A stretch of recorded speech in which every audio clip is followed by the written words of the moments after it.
ఆంధ్రప్రదేశ్ రాష్ట్ర ప్రధాన కార్యదర్శి జవహర్ రెడ్డి యూపీఎస్సీకి సంబంధించి లేఖ రాయడం జరిగింది. కన్ఫర్డ్ ఐఏఎస్‌కి సంబంధించి ఎంపిక చేయాలి. దానికి సంబంధించి ఇంటర్వ్యూ నిర్వహించాలి అని చెప్పేసని. సో, దీన్ని అడ్డుకట్ట వేయడానికి కోసం ఆయన లేఖ కూడా రాయడం చంద్రబాబు గారు లేఖ రాసారు. ఇప్పుడు కాదు, కొత్త గవర్నమెంట్ ఫార్మ్ అయిన తర్వాత ఈ కన్ఫర్డ్ ఐఏఎస్‌లకి సంబంధించి ఇంటర్వ్యూస్ అనేవి నిర్వహించండి అని చెప్పేసని. మరి ఈ అంశానికి సంబంధించి వారి విశ్లేషణని మనతో పంచుకోవడానికి ఈరోజు మనతో పాటు ఉన్నారు. TDP spokes person Saptagiri Prasad గారు ఉన్నారు. వారితో మాట్లాడదాం. నమస్తే అండి. నమస్కారం మేడం. మీకి, ఛానల్ ప్రేక్షకులకి, వీక్షకులకి అందరికీ నా హృదయపూర్వక నమస్కారాలు మేడం. చెప్పండి మేడం. నమస్తే అండి. సో, అంటే సీఎస్ జవహర్ రెడ్డి యూపీఎస్సీకి లేఖ రాసారు కదా! ఇలా కన్ఫర్డ్ ఐఏఎస్‌కి సంబంధించి ఇంటర్వ్యూస్ నిర్వహించాలి అని చెప్పేసని. సో, దీనికి సంబంధించి చంద్రబాబు గారు కూడా లేఖ రాయడం జరిగింది. సో, ఇప్పుడు కాదు, కొత్త గవర్నమెంట్ ఫార్మ్ అయిన తర్వాత మీరు యాహ్! కన్ఫర్డ్ ఐఏఎస్‌లకి సంబంధించి ఎంపిక అనేది నిర్వహించండి అని చెప్పేసని. ఈ అంశాన్ని ఏ విధంగా చూడాలి? ఇప్పుడు రాష్ట్ర ప్రభుత్వం చేస్తున్నటువంటి ఈ పనులకు సంబంధించి? మేడం, పోలింగ్ జరిగింది మే 13న. జూన్ 4న కౌంటింగ్ ఉంది. ఈలోపు జవహర్ రెడ్డి గారు చీఫ్ సెక్రటరీ గారి ముందునున్నటువంటి ప్రధానమైన కర్తవ్యం ఏందంటే, కౌంటింగ్ పీస్‌ఫుల్‌గా, సజావుగా జరిగే విధంగా చూడడం అనేది first and foremost important aspect Jawahar Reddy గారికి. హ్మ్. రాష్ట్రంలో పరిస్థితులు ఏ విధంగా తెలుసా? ఎక్కడ చూసినా రచ్చలు, రావుళ్ళు, గృహదహనాలు, రౌడీలు, గూండాలు రెచ్చిపోయి పోస్ట్ పోల్ వైలెన్స్ ఎన్నికలైన తర్వాత తీవ్రమైనటువంటి హింస పెట్టిరేగిపోయి ఉంది. చీఫ్ సెక్రటరీ గారిని, డీజీని, chief election commission of India పిలిపించి మొటికాయలేసింది. ఆంధ్ర రాష్ట్రంలో ఏం జరుగుతా ఉంది?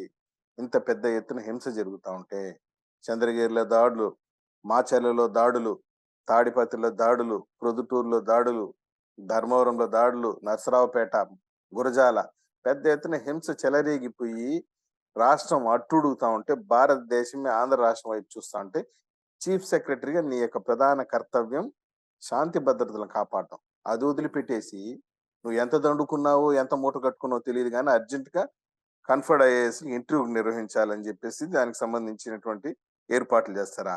అంత అర్జెంట్ ఏముంది? 7వ తేదీ కౌంటింగ్ అయిన తర్వాత నిదానంగా చేసుకోండి. ఇప్పుడు ఉన్నటువంటి అడ్మినిస్ట్రేషన్ సరిపోలేదా?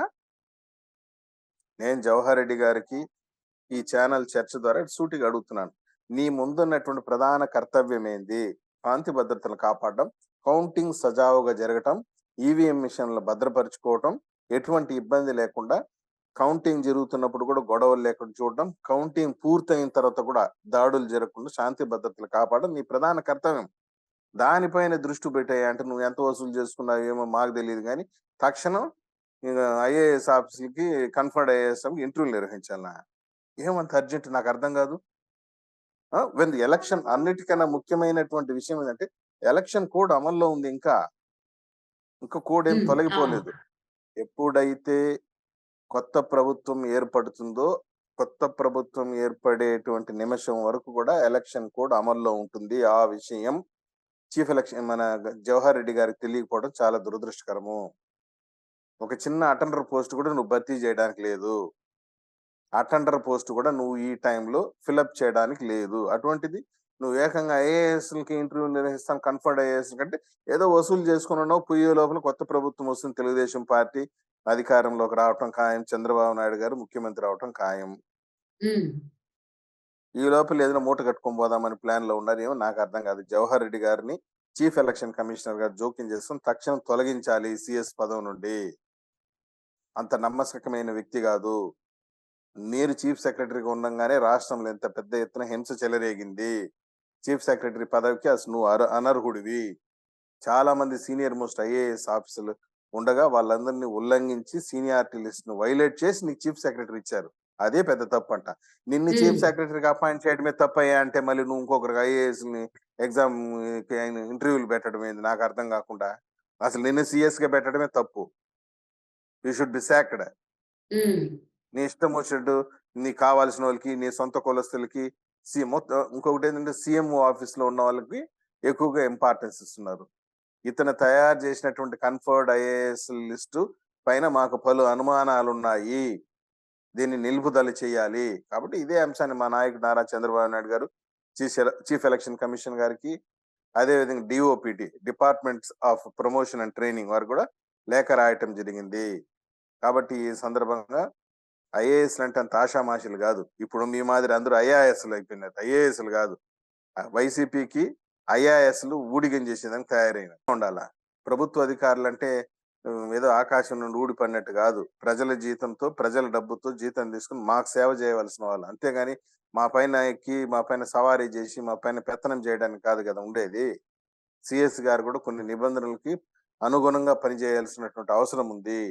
నీ ఇష్టం వచ్చినట్టు నీకు కావాల్సిన వాళ్ళకి ప్రమోషన్‌లు ఇవ్వటానికి నిబంధనలు ఒప్పుకోవు. ఇదే విషయాన్ని మా నాయకుడు నారా చంద్రబాబు నాయుడు గారు కేంద్ర ఎన్నికల కమిషన్‌కి తెలియజేయడం జరిగింది. మేము ఒక విషయం ఈ సందర్భంగా ఈ చర్చ ద్వారా డిమాండ్ చేస్తున్నాం మేడం. ఈ యొక్క కన్ఫర్డ్ ఐఏఎస్ లిస్ట్ ఏదైతే తయారు చేశారో, ఆ విధానాలు, ఆ విధి విధానాలు, ఆ గైడ్‌లైన్స్ ఎంతవరకు కరెక్ట్‌గా ఫాలో అయ్యారు సీఎస్ గారు? హ్మ్. వీటన్నిటిపైన కూడా ఒక ఎంక్వైరీ చేయాలి. ఎందుకంత తొందరపడుతున్నారు? ఏమైపోతుంది మేడం? ఈరోజు ఏంది 24, 25 ఇంకొక 10 రోజులుంటే అయిపోతుంది. ఏం 10 రోజులు కూడా ఆగలేరా? అంత ఉపద్రవం వచ్చేస్తుందా? వీళ్ళకి అంటే ప్రమోషన్‌లు అందరికీ తెలిసిందే కదా! ప్రసాద్ గారు ఆల్‌మోస్ట్ ఒక 10 రోజుల్లో ఎలక్షన్‌కి సంబంధించిన కౌంటింగ్ రాబోతోంది. రిజల్ట్స్ రాబోతున్నాయి. ఎవరు గవర్నమెంట్ ఫార్మ్ చేయబోతున్నారనేది కూడా తేలబోతోంది. సో, ఈ సమయంలో ఖచ్చితంగా ఐఏఎస్‌లని అందులోను కన్ఫర్డ్ ఐఏఎస్‌లని ఎంపిక చేయడానికి కోసం ఒక డేట్ అయితే ఫిక్స్ చేయండి. అది నెలాఖరులో ఉండేలాగా చూడండి అని చెప్పేసని రిక్వెస్టింగ్ లాగా సీఎస్ జవహర్ రెడ్డి గారు యూపీఎస్సీకి లేఖ రాయడం అనేది ఏ విధంగా అర్థం చేసుకోవాలంటారు? ఏం లేదు మేడం. అంతకుముందు ఏదైనా గిలెక్షన్ చేసుంటారు వీళ్ళు డబ్బులు గిబ్బులు. ఆ డబ్బులు వాళ్ళు ఏదైనా ప్రెషర్ పెట్టుంటారు. ఏమండి కొత్త గవర్నమెంట్ వచ్చేటట్టుంది. మేము మీకు మూటలు ఇచ్చేసాం డబ్బు మూటలు. రేపొద్దున కొత్త గవర్నమెంట్ వస్తే మళ్ళీ మా పరిస్థితి ఏంది? కాబట్టి ఇప్పుడే మీరు సీఎస్‌గా ఉండంగానే ఇంటర్వ్యూస్ కండక్ట్ చేసేసి మాకు ఆ ప్రమోషన్‌లు ఇచ్చేసి మమ్మల్ని ఐఏఎస్‌గా కన్ఫర్ట్ చేసేసి వెళ్ళిపోండి అని చెప్పి ప్రెషర్ పెట్టుంటారు. ఇంకంతకన్నా ఇంకేముంటది మేడం. హ్మ్. హ్మ్. కాబట్టి దీని వెనకాల పెద్ద స్కామ్ ఉంది. ఆ స్కామ్‌ని కూడా ఎంక్వైరీ చేయాలా, క్రాక్ చేయాలా. ఎవరైతే దీంట్లో ఉన్నారో వాళ్ళందరి పైన విచారణ జరిపించాలి. ముందుగా మేడం మేము డిమాండ్ చేస్తా ఉన్నాం. చీఫ్ సెక్రటరీని తొలగించాలి. సీఎస్‌గా ఈయనే అనర్హుడు. ఈయనేంది ఇంకొకరికి ఐఏఎస్‌లు కన్ఫర్మ్ చేసేదానికి ఇంటర్వ్యూ పెట్టమని అడగటము. జవహర్ రెడ్డినే తొలగించాలి ఫస్ట్ మా ప్రధానమైన డిమాండ్. సీఎస్ హ్మ్. జవహర్ రెడ్డి చీఫ్ సెక్రటరీగా ఉండడానికి అనర్హుడు. నీ హయాంలో నువ్వు తీసుకున్న నిర్ణయాలన్నిటిని కూడా పునఃసమీక్షించాలి అని చెప్పి ఈ సందర్భంగా మేము చర్చ ద్వారా డిమాండ్ చేస్తున్నాం. అంటే సీఎస్ జవహర్ రెడ్డి ప్రెషర్ వలన అంటే ఒత్తిడి పెట్టడం వల్లనే ఇలాగ యూపీఎస్సీకి లేఖ రాసారు అని అంటారా? ఈ అంతే కన్ఫర్డ్ కదా మేడం. ఐఏఎస్‌ల ఇప్పుడు ఎంపిక మేడం సంబంధించి? అవును మేడం. ఇప్పుడు so, even Jawahar Reddy UPSC గారు కూడా ఇప్పుడు కాదు నెక్స్ట్ మంత్ జూన్‌లో ఈ రిజల్ట్స్ అయిన తర్వాత పెట్టుకోండి అని కూడా చెప్పింది. ఇప్పుడేమో ఎలక్షన్ కూడా అమల్లో ఉంది కాబట్టి ఈ కన్ఫర్డ్ ఐఏఎస్‌లకి మేడం సంబంధించి ఇంటర్వ్యూస్‌ని నిర్వహించడం కుదరదని కూడా చెప్పినట్లుగా తెలుస్తోంది. మరేమంటారు దాని గురించి? మేడం మేడం ఇప్పుడు union public service commission is a constitutional body. రాజ్యాంగబద్ధంగా ఏర్పడినటువంటి సంస్థ. దాంట్లో అందరూ కూడా న్యాయ కోవిదులు, లీగల్ పాయింట్స్ తెలిసినోళ్ళే ఉంటారు దాంట్లో. హ్మ్. వీళ్ళు ఒత్తిడి చేసినంత మాత్రాన వాళ్ళు బెండ్ అయిపోరు. పైగా ఎలక్షన్ కోడ్ అనేది అమల్లో ఉంది. ఆ విషయాన్ని సీఎస్ గారు దృష్టిలో పెట్టుకోవాలి. ఎలక్షన్ హ్మ్. కోడ్ అమల్లో ఉన్నప్పుడు ఎటువంటి నియామకాలు, ప్రమోషన్‌లు ఇవ్వకూడదన్న విషయం ఆయనకి తెలియనిదేం గాదు. పైగా కౌంటింగ్ గూడా ఇంకో 10 రోజుల్లో ఉంది. ఈ లోపల తొందరపడటం అనేది అది నిబంధనలకు విరుద్ధం. సీఎస్ గారు ఎందుకు తొందరపడుతున్నారు అన్నిటి కూడా ఎంక్వైరీ చేపిస్తే తెలుస్తది. దీని వెనకాల ఏం జరిగింది? ఏం కథ అనేసి. సో, తప్పకుండా అండి. మరి ఎన్నికలు కూడా అమల్లో ఉన్నా కానీ సీఎస్ జవహర్ రెడ్డి ఇలా యూపీఎస్సీకి కన్ఫర్డ్ ఐఏఎస్‌లకి సంబంధించి ఇంటర్వ్యూస్ నిర్వహించాలి. డేట్ ఫిక్స్ చేయండి. అది మే నెలలోగా జరిగిపోవాలని చెప్పేసి లేఖ రాయడం అనేది కొంచెం ఆలోచించాల్సొస్తుంది.